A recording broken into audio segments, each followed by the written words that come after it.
बेटा 2 minute wait करिए और स्टूडेंट गुड आफ्टरनून, और स्टूडेंट्स भी ज्वाइन करते हैं फिर स्टार्ट कर रहे हैं, ठीक है। Okay ma'am. बस 2 मिनट वेट कर लेते हैं, अब 1 बज ही रहा है, आ ही रहे होंगे और भी स्टूडेंट्स, ठीक है। मैम आज वेडनेसडे, आज आपकी मैम कॉर्पोरेट 3 बजे है रहती है? हाँ हाँ हाँ, 3 बजे हमने जूम लिंक सेंड कर रखा है। क्यों, क्या हुआ, क्या हुआ बेटा? 3 बजे नहीं है आपकी? 3 बजे नहीं है मैम जो अभी टाइम टेबल अच्छा लेटेस्ट अप्रैल लास्ट में चेंज हुआ है उसमें देखो है मेरी 3 बजे से। Okay ma'am.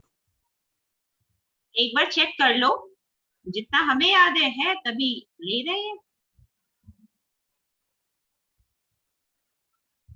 एक बार चेक कर लेना जब इस क्लास के बाद ओवर हो क्लास तब, ठीक है। लास्ट लेक्चर जो हम लोगों ने मीन्स कल ही जो क्लास हुई थी ऑपरेशंस की, उसमें हम लोगों ने प्लांट लोकेशन, उसके बाद supply chain management, supply chain के मेजर सब कुछ हमारा हो गया था, ठीक है। उसके बाद अब यूनिट 3 की बात करते हैं। यूनिट 3 हमारा बेसिकली प्रोसेस या कैपेबिलिटी पर, डिजाइनिंग पर है। इसमें हम जो हमने प्लांट लोकेशन के बारे में अभी तक पढ़ रखा था, जो हमने प्लांट लोकेट तो अपना कर लिया है, सेटअप कर लिया है। अब हमारे जो उसके लिए लेआउट किस टाइप का होना चाहिए उसकी बात हम करेंगे, लेकिन वो बातें बाद में। सबसे पहले जो प्लांट लेआउट है सब आप कैसा मैन्युफैक्चरिंग सिस्टम यूज कर रहे हो, ठीक है, फॉर योर प्रोडक्शन। अब हमें उसके बारे में बात करनी है। इसके नोट्स हमने, इसकी पीडीएफ फाइल हमने तुम लोगों के ग्रुप पे अपडेट की है, और कॉर्पोरेट स्ट्रैटेजी का एक पार्ट और अपडेट किया है, शायद अभी नहीं हुआ है। हाँ, एक पार्ट हुआ है, एक अभी जो आज पढ़ाएंगे वो भी कर देंगे बाद में, जिसमें कि पोर्टर के 5 फोर्सेस मॉडल है और पोर्टर की ही वो है वैल्यू चेन एनालिसिस, ठीक है। तो एक बार गूगल क्लासरूम भी चेक कर लेना। और एक बात और कहनी है तुम लोगों से, अपने क्लास के अभी तुम लोगों की क्लास के से 50% स्टूडेंट्स ने ही दोनों सब्जेक्ट के असाइनमेंट सबमिट किए, तो अपने बैचमेट से बोलो जल्द से जल्द असाइनमेंट भी सबमिट करें।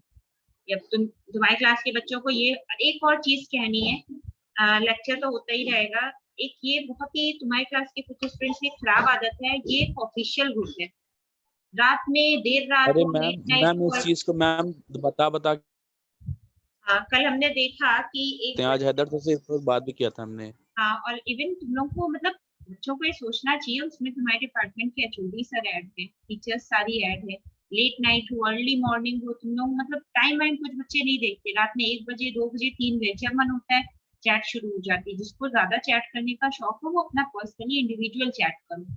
बहुत ही इवन कल शायद तुम्ही ने मैसेज भी किया था कि कल हैदर सर ने क्लास के टाइम भी मना किया है कि उस ग्रुप पे कोई यस चैट मैम। नहीं होनी चाहिए। तो दूसरे कोई स्टूडेंट शायद जैद है कि जाहिद है, उसने लिखा कि तुम अपने मैम काम करना। वकार नाम है उसका मैम, एक का नाम वकार, एक का नाम शारिक है। और गलत तरीका है, कि ये तुम कौन होते हो बोलने वाले क्लास मैम? में भी नहीं आते हैं कितने सारे बच्चे, जबकि क्लास हम देखते हैं लगभग हर सब्जेक्ट में करीब 20 स्टूडेंट्स की कैपेसिटी रहती है। मैम कोई सबसे मतलब बड़ी चीज काइंडली आप लोग से भी रिक्वेस्ट है मैम, अगर ऐसा देखा करें तो प्लीज आप लोग भी उसमें लिख दिया। बेटा हम तो कर दे, लेकिन जैसे हैदर सर सीनियर है, दुआ मैम ऐड है उसी ग्रुप में, मुशीर सर है, तो इन लोगों के आगे हम मेरा बोलना कुछ सही नहीं लगता है, इसलिए बट ये तरीका गलत, बहुत खराब है, कुछ बच्चों का स्ट्रिक्टली बहुत ही खराब तरीका है ये, लेकिन नहीं समझना चाहते हैं, खैर क्या करना। तो अब हम बात करते हैं मैन्युफैक्चरिंग सिस्टम की। बच्चे थोड़ी की 12th की तरफ बच्चे से लड़ाई करते हैं छोटी छोटी बातों पे। हाँ, मतलब उसमें बहुत ही चाइल्डिश चीज का वो एक प्रेजेंट होती है, उसमें बच्चे अपनी परफॉर्मेंस ही मतलब चीप परफॉर्मेंस ही प्रेजेंट करते हैं और कुछ नहीं करते, लेकिन नहीं समझ रहे हैं। खैर जाने दो, चलो देखेंगे नेक्स्ट टाइम से हम ही एक मैसेज कर देंगे, किसी को समझना होगा तो वो समझेगा, अदरवाइज फिर ना समझो के लिए नहीं कुछ हो सकता ना, इसलिए खैर हो गए क्लास में कुछ एक स्टूडेंट्स, तो स्टार्ट करते हैं। मैन्युफैक्चरिंग सिस्टम हमारा क्या होता है, हमारा वो सिस्टम जिसमें प्रोडक्शन से के एक एक इनिशियल से लेके उसके कंपोनेंट सब कुछ डिस्कस किया जाता है, मतलब उसके टाइप में किस टाइप का प्रोडक्शन होना चाहिए, किस टाइप की फर्म के लिए कौन सा परफेक्ट होना चाहिए, कौन सा परफेक्ट होता है, ये सब कुछ हमारा मैन्युफैक्चरिंग सिस्टम में ही आता है, ठीक है। टाइप्स हमारे क्या होते हैं, बेसिकली जो प्रोडक्शन प्रोसेस होती है, मैन्युफैक्चरिंग सिस्टम है, ये हमारा दो आपकी टाइप्स बात में नहीं आ होता रही है, है। दो टाइप का होता है जो ओवरऑल होता है। एक होता है फ्लो और कॉन्टिन्यूअस, दूसरा होता है इंटरमिटेंट। फ्लो और कॉन्टिन्यूअस नाम से ही पता लग रहा है, जब हमारा प्रोडक्शन लगातार कॉन्टिन्यूटरी बेसिस पर हो रहा है बिना ब्रेक के, तो वो हमारा फ्लो या कॉन्टिन्यूअस प्रोडक्शन या मैन्युफैक्चरिंग सिस्टम कहलाता है। दूसरा होता है हमारा इंटरमिटेंट प्रोडक्शन। इंटरमिटेंट मीन्स जब हम क्या करते हैं, बैच या लॉट्स में प्रोडक्शन करते हैं, कि सपोज हमें 100 यूनिट्स का ऑर्डर आया, तो हमने क्या किया, एक बार में 50 यूनिट्स प्रोड्यूस कर दी, फिर रेस्ट 50 यूनिट्स हमने कुछ टाइम बाद प्रोड्यूस की। तो इस तरीके से तुम ध्यान दो, तुमने ग्रुप वाइज या बैच वाइज प्रोडक्शन किया, ठीक है। तो ये हमारा कहलाता है इंटरमिटेंट, मीन्स जब हम बीच में ब्रेक कर करके प्रोडक्शन कर रहे होते हैं, मैन्युफैक्चरिंग कर रहे होते हैं, ठीक है। अब फ्लो और कॉन्टिन्यूअस की बात करें तो ये हमारे 3 टाइप के होते हैं। कौन कौन से? Mass production, process production. बच्चों एक सेकंड बस रुकना, बस एक second.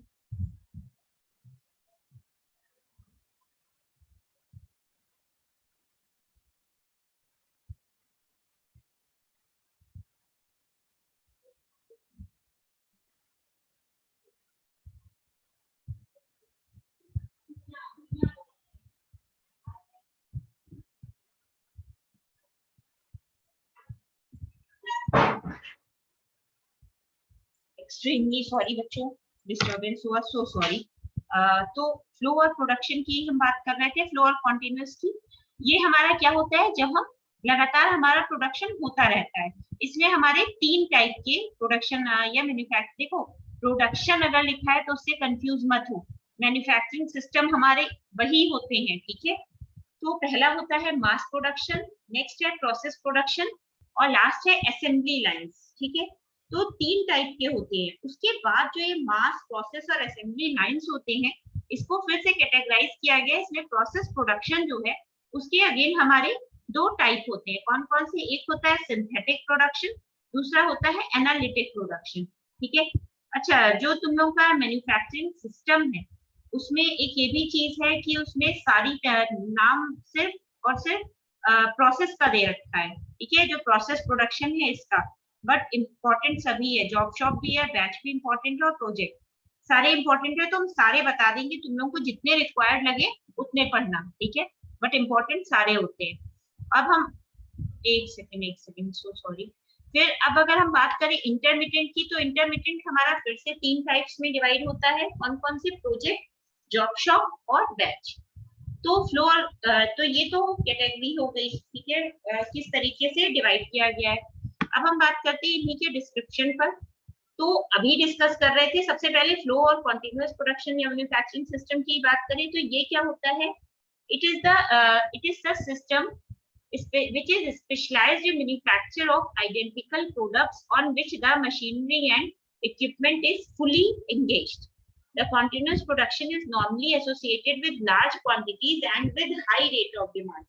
Hence, the advantage of automatic production is taken.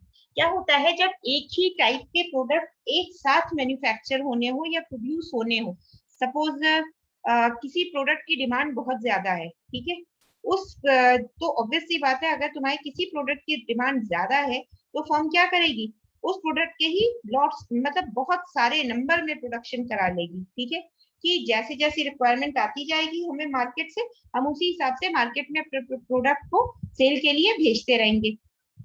तो फ्लो और कॉन्टिन्यूअस इसीलिए कहा गया है यहाँ पे, जब हमें क्वांटिटी में या बल्क में प्रोडक्शन करना होता है बहुत ज्यादा, ठीक है, नंबर्स में, तब हम फ्लो या कॉन्टिन्यूअस प्रोडक्शन को प्रेफर करते हैं, ठीक है। इससे क्या होता है, ऑटोमेटिक जो प्रोडक्शन प्रोसेस होती है वो होती रहती है। जैसे ही एक मतलब एक यूनिट कंप्लीट हुई, नेक्स्ट यूनिट तुरंत आ गई, फिर थर्ड आ गई, फिर फोर्थ, इस तरीके से सीक्वेंस वाइज। सीक्वेंस भी कोई नहीं, क्योंकि एक ही जैसे प्रोडक्ट बन रहा है, तो सीक्वेंस कोई नहीं, मीन्स लगातार बिना ब्रेक के प्रोडक्शन होता जाता है। जितनी ज्यादा डिमांड होगी उसी के अकॉर्डिंग ही प्रोडक्शन भी होगा, ठीक है। इसीलिए लिखा भी हुआ है identical products, mean same products with high rate of demand, ठीक। इसी में आगे है, it is characterised by long production runs of identical or similar discrete items through the same sequences of operation. oblique processing steps.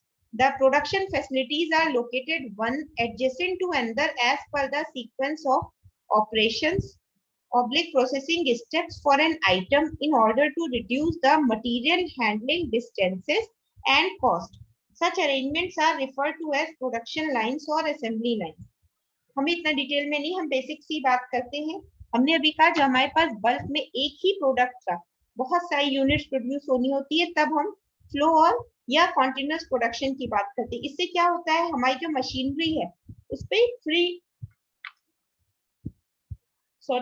Free time नहीं जाता है, ना wastage होता है टाइम का।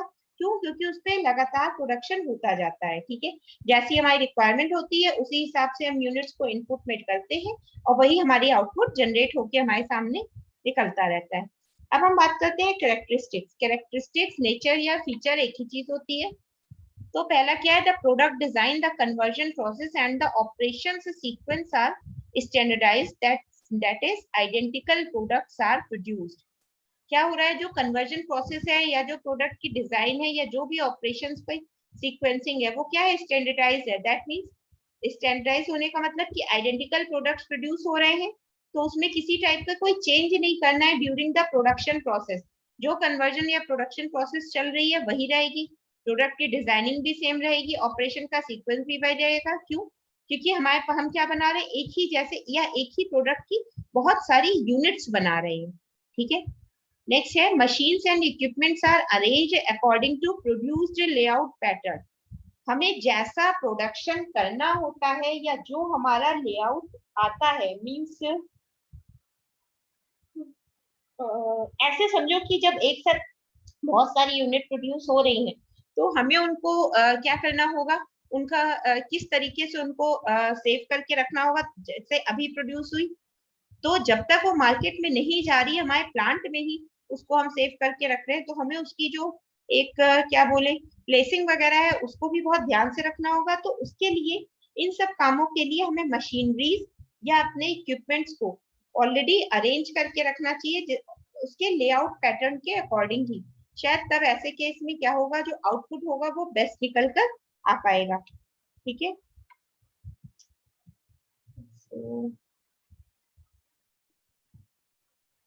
नेक्स्ट हमारा कैरेक्टरिस्टिक है, एक सेकेंड रुको जूम कर रहे हैं।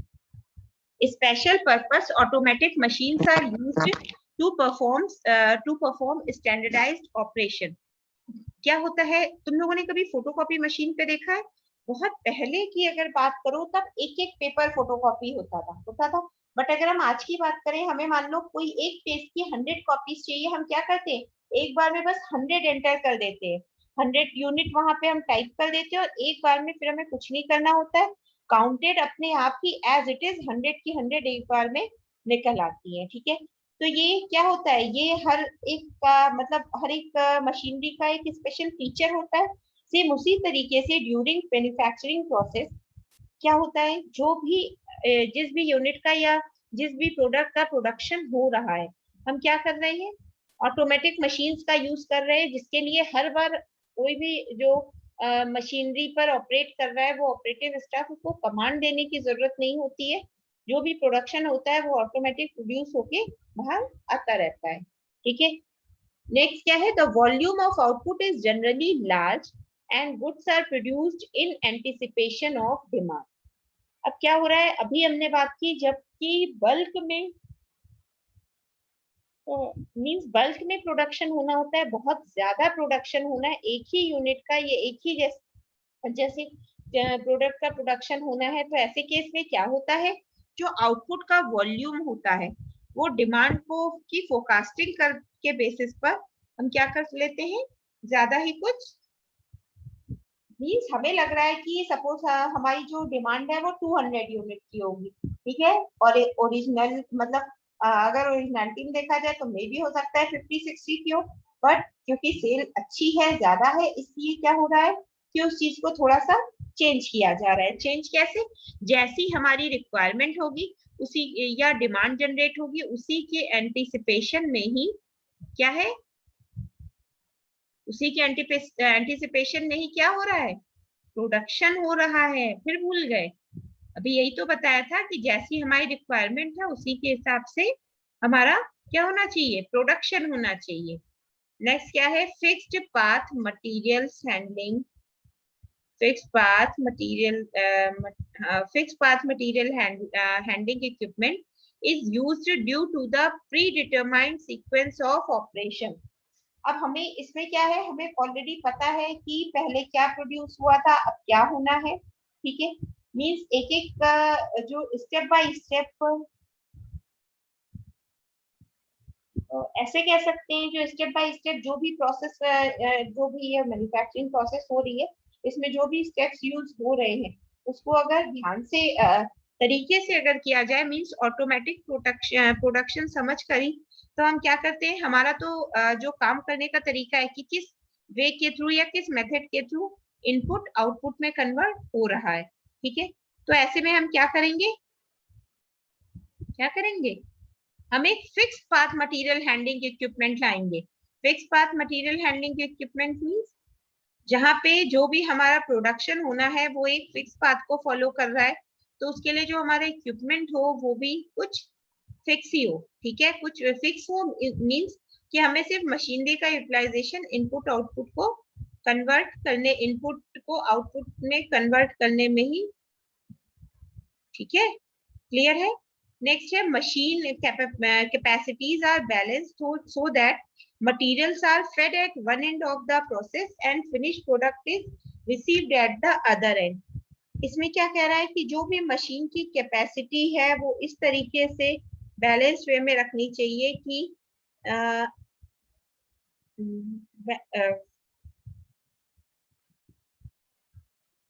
ऐसा कह सकते हैं कि इस तरीके से बैलेंस वे में रखनी चाहिए कि जो मशीनरी का इनपुट का पार्ट है वहां से क्या हो, एक बार में जब हम इनपुट डालें तो output from the conversion process output will be, क्या कह सकते हैं कि जो भी आउटपुट हमें जनरेट हो रहा है वो कहाँ से होगा, एक एंड से, किसी भी एक एंड से क्या हो रहा है, किसी भी एक एंड से हम इनपुट को इंसर्ट कर रहे हैं और दूसरे एंड से आउटपुट हमें क्या हो रहा है बच्चों, वो आउटपुट हमें मिल जाएगा, लिखा यही तो है, finish product is received at the other and. एक एंड से आपने इनपुट को एंटर किया, दूसरे एंड से आपने आउटपुट को। ठीक है, तो ये सारे हमारे क्या थे, फीचर्स थे। अब हम बात करते हैं suitability, suitability of flow production. Suitability of flow production, जो ये हमारा फ्लो या कॉन्टिन्यूअस प्रोडक्शन है, इसमें कॉन्टिन्यूअस प्रोडक्शन है, इसमें किसी भी क्या कह सकते हैं, मीन्स कौन कौन से फैक्टर्स या कौन कौन सी ऐसी एक्टिविटीज है मिड में, या कोई भी ऐसा काम जिसकी वजह से कोई भी क्या कह सकते हैं इसको, तुम लोग भी थोड़ा एक्सप्लेन करो, ऑलरेडी पढ़ रखा है तुम लोगों ने।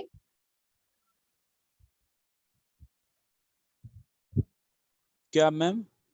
Suitability of flow production, flow production की सुटेबिलिटी क्यों है, किस लिए वो ज्यादा फायदेमंद है। सब्सटेंशियली कांस्टेंट डिमांड है पहला पॉइंट।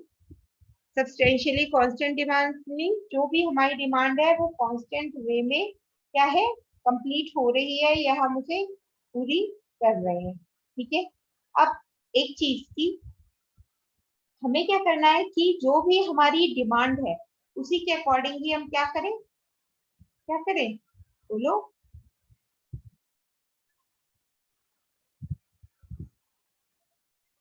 खैर तुम लोग रिस्पॉन्स नहीं देते हो, ये भी एक प्रॉब्लम है।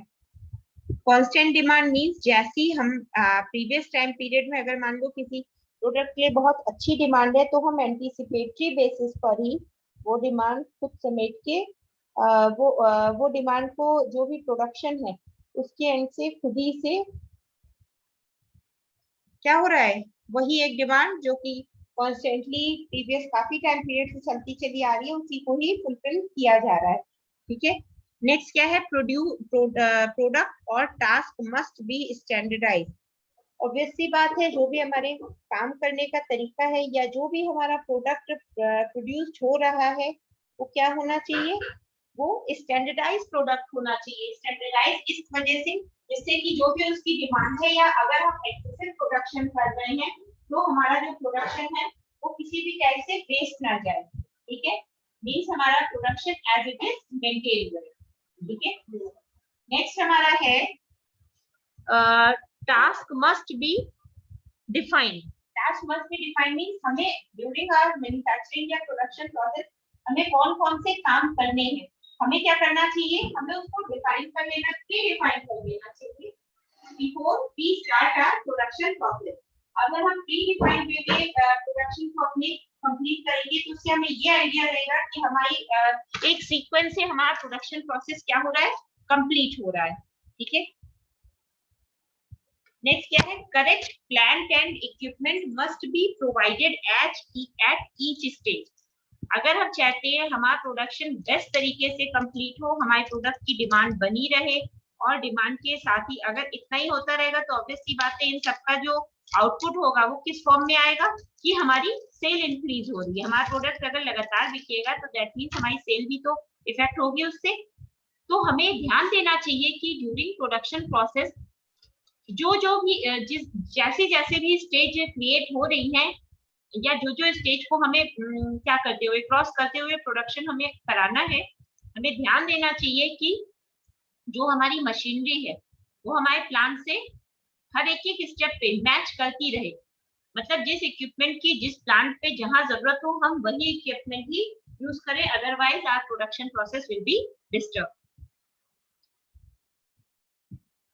अच्छा, नेक्स्ट क्या है, maintenance must be anticipation not default. जो भी हमारी मशीनरी है, प्रोडक्शन के दौरान हम क्या कर रहे हैं, मशीनरी का यूज कर रहे हैं। जो भी मशीनरी या टूल्स हम यूज कर रहे हैं उनकी जो भी मेंटेनेंस वगैरह है वो सब एंटिसिपेटरी बेसिस पर ऑलरेडी हो जानी ही चाहिए। ठीक है, जिससे ड्यूरिंग प्रोडक्शन हमें किसी टाइप का कोई प्रॉब्लम ना फेस करना पड़े। Next, inspection must be in line with operation. जैसे जैसे हमारा प्रोडक्शन हो रहा है, मीन्स हमारा इनपुट आउटपुट में कन्वर्ट हो रहा है, उसी के साथ ही साथ जो भी हमारा सुपरवाइजर हो या वो पर्सन जो इंस्पेक्शन कर रहा हो वो भी साथ ही साथ ऑपरेशनल प्रोसेस के साथ ही साथ क्या करता रहे, इंस्पेक्शन भी होता रहे। ठीक है, नेक्स्ट है all stages must be balance. किसी भी प्रोडक्शन प्रोसेस में जो जितनी भी स्टेप्स हैं या जितनी भी स्टेजेस हैं, ठीक है, उनका सबसे जो स्टार्टिंग या पहला काम होता है वो होता है प्लानिंग, और जो उसमें भी सबसे लास्ट काम भी होता है ड्यूरिंग प्रोडक्शन, वो भी हमारा कहीं ना कहीं प्लानिंग ही होता है। कैसे होता है, आज हमने कुछ खरीदा, वो सपोज कल क्या हुआ, मतलब हमने खरीदा तो हो सकता है वो रॉ मटेरियल, उससे हम फिनिश गुड्स बना सकते हैं, या फिर हो सकता है ऐसी ही कोई दिक्कत हो। मीन्स हमें क्या काम करना होगा कि जो भी हमारी जितनी भी प्रोडक्शन प्रोसेस में स्टेप्स या स्टेजेस यूज हो रही है सब एक बैलेंस्ड वे में होनी चाहिए। ठीक है, balanced way in the sense कि किसी भी एक स्टेज पे हमें ज्यादा टाइम लगा के दूसरे पे कम टाइम नहीं देना चाहिए। ऐसे में क्या होगा, जो हमें क्वालिटी प्रोडक्ट चाहते हैं शायद वो हम प्रोवाइड नहीं कर पाएंगे। क्लियर है?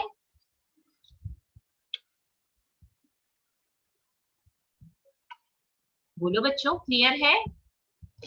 Yes ma'am. ओके, अब हम बात करते हैं लोग प्रोडक्शन के टाइप। एक काम करते हैं, जो इसके टाइप्स हैं वो नेक्स्ट लेक्चर, मतलब जो भी कल या परसों जब भी लेक्चर होगा तब उसमें डिस्कस करें, अगर तुम लोगों को कोई दिक्कत ना हो। Yes ma'am. तो ठीक है, जितना है ये हमने तुम लोगों के गूगल क्लासरूम वाले नोट्स पे ये अपडेट ये फाइल कर रखी है, ये पीडीएफ एक बार उससे भी पढ़ लेना। ठीक है, ठीक है बच्चों, तो आज की क्लास साइन अप करें। Thank you ma'am. ओके बच्चों, thank you. Thank you ma'am. और हाँ, एक और चीज फिर से रिमाइंड करा रहे हैं, अपने क्लास के बाकी बच्चों से बोलो जल्द से जल्द अपना असाइनमेंट सबमिट करें दोनों सब्जेक्ट का, ठीक है? मैम असाइनमेंट व्हाट्सएप पर सेंड करना है या फिर मैम व्हाट्सएप गूगल कर दो क्लास बेटा, व्हाट्सएप कर दो, ठीक है? ठीक है मैम। ओके बेटा।